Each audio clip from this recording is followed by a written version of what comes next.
Em sua visão, qual é o maior desafio ou problema enfrentado pelo sistema de justiça no Brasil hoje? O afastamento que está ocorrendo entre os membros do Poder Judiciário e a realidade brasileira. O maior problema que hoje nós temos é com o judiciário, sem dúvida nenhuma.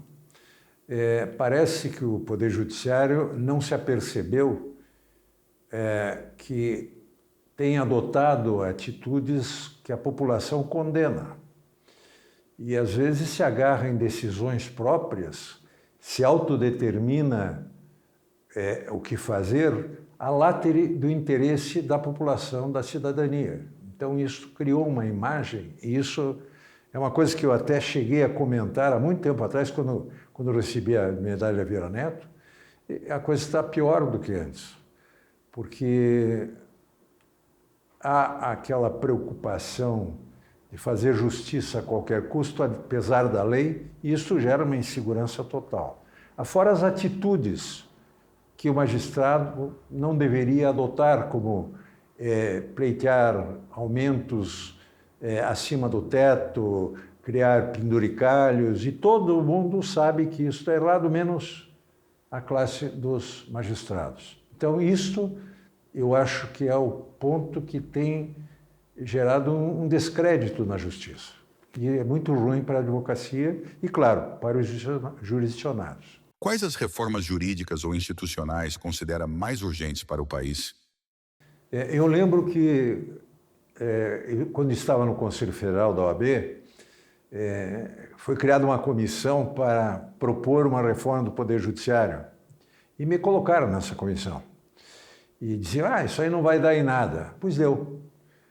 O carro-chefe da nossa comissão era a criação do Conselho Nacional de Justiça, que à época a gente chamava de controle externo da magistratura. E havia uma pressão enorme da magistratura para não ser aprovado, e na época os congressistas tiveram a coragem de aprovar, e ele está aí. Não no modelo que nós gostaríamos que fosse, mas ainda assim é um modelo que tem trazido, de alguma forma, um certo controle da magistratura, mas não o ideal. Parafraseando Vieira Neto, o senhor disse que a obrigação institucional do advogado é afugentar os vermes sem que isso o faça herói. Nesse contexto, qual deve ser o papel da OAB no enfrentamento dos desafios do sistema de justiça e do país? Eu gostaria que a OAB exercesse o seu papel, porque, lamentavelmente, o Conselho Federal não está hoje agindo de acordo com os anseios não só da advocacia, como da própria população brasileira. Acho que a OAB é fundamental como, eu diria, a melhor e a maior entidade da sociedade civil representativa dos anseios da população, porque o advogado sempre tem o cliente que lhe traz as agruras que são apresentadas, e ele acaba tendo uma visão bem, eu diria, realista do que está acontecendo ao redor de todos. Durante a sua gestão à frente da Ordem dos Advogados do Brasil, Seção Paraná, qual foi o maior desafio enfrentado e qual considera ser o principal legado deixado para a advocacia paranaense? Na época, havia muitas reivindicações. Eu lembro que quando nós estávamos filtrando o que os advogados queriam, anotei que reclamavam da falta de ter uma previdência. Alguns advogados achavam que a contribuição que era paga para a Caixa de Assistência dos Advogados podia proporcionar uma aposentadoria e coisas desse tipo. Faltava uma comunicação com os advogados.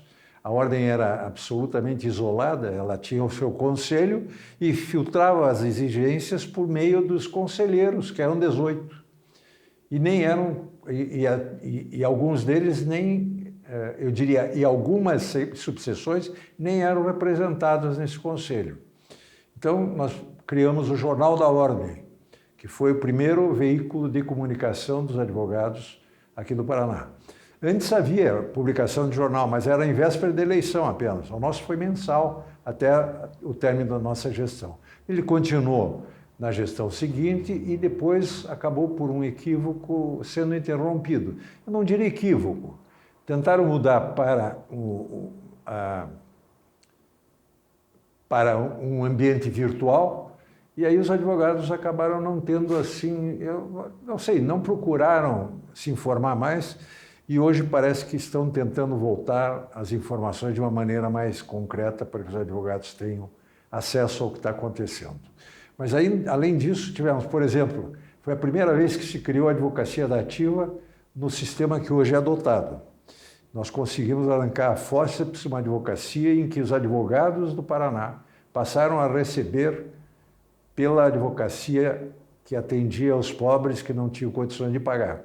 A ordem não entrava nisso porque era uma verba acertada com o Estado e o Estado depositava diretamente na conta deles. Isso durou durante a minha gestão. Na gestão seguinte não foi dada continuidade a isso e foi retomada depois, se não me engano, na gestão do Noronha.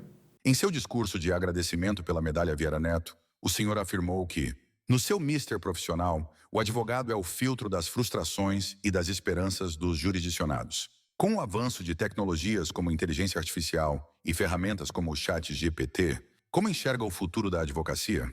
Essas inovações o preocupam ou acredita que podem fortalecer a prática profissional?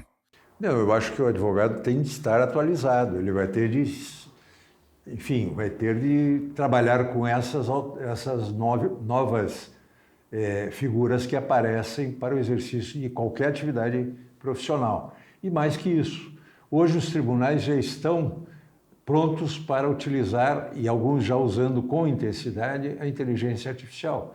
Cabe ao advogado se adaptar para poder entender como isso funciona, para saber como lidar ou como rebater os resultados